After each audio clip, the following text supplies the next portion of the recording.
Hablemos de 1917, revoluciones. La Gran Revolución Rusa, poderoso movimiento político, social y económico, que estalló en el año 1917 en el Imperio Ruso, está considerado, por las trascendentales consecuencias que derivándose de ella, como uno de los más grandes acontecimientos de la época contemporánea y, a su vez, como uno de los hechos más memorables que registra la historia de la humanidad.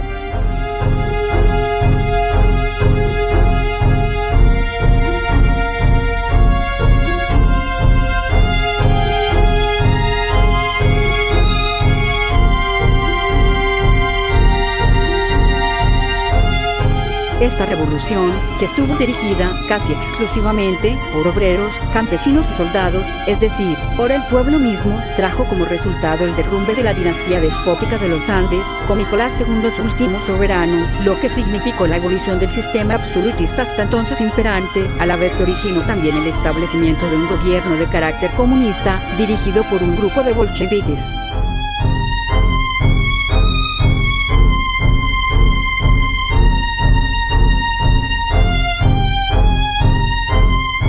Que tuvo como jefe supremo a Lenin.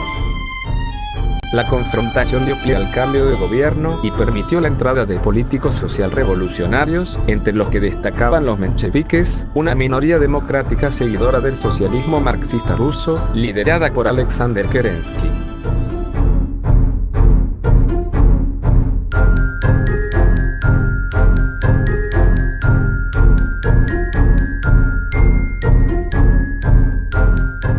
Antes de las primeras revueltas de 1905, los mencheviques estaban enfrentados a los bolcheviques por razones ideológicas. Los mencheviques apoyaban las ideas marxistas casi a la letra y sostenían que previamente a la dictadura del proletariado y tras la dictadura de la aristocracia, el tránsito tendría que ser hacia la dictadura de la burguesía.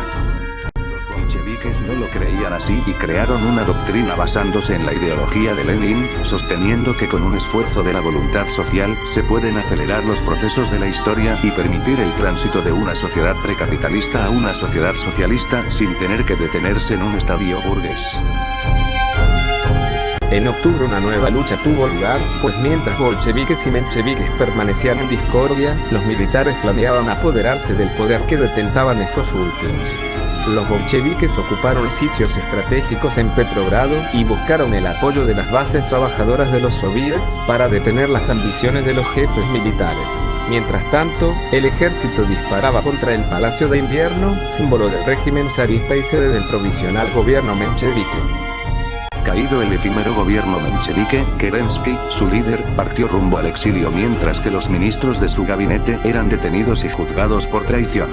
Los bolcheviques, reunidos en un congreso panruso de soviets, instituyen un nuevo gobierno, a cuya cabeza quedaría Lenin.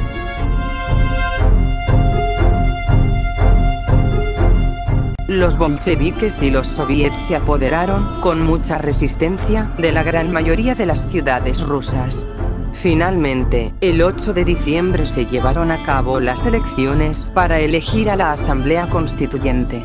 Un día después, León Trotsky, quien pese a ser bolchevique siempre había pugnado por la conciliación con los mencheviques, con el apoyo del Ejército Rojo disolvió la Asamblea.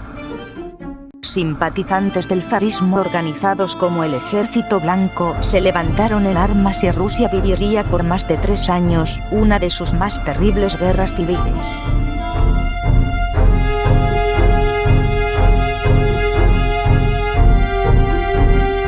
La diferencia entre mencheviques y bolcheviques radicaba en que los primeros buscaban la colaboración entre las clases sociales y propugnaban por una política reformista. Los bolcheviques, en cambio, creían en la independencia de clases y la revolución como única posibilidad de cambio. Tuvieron que pasar muchos años, una revolución y una contrarrevolución para que estas diferencias resultaran claras.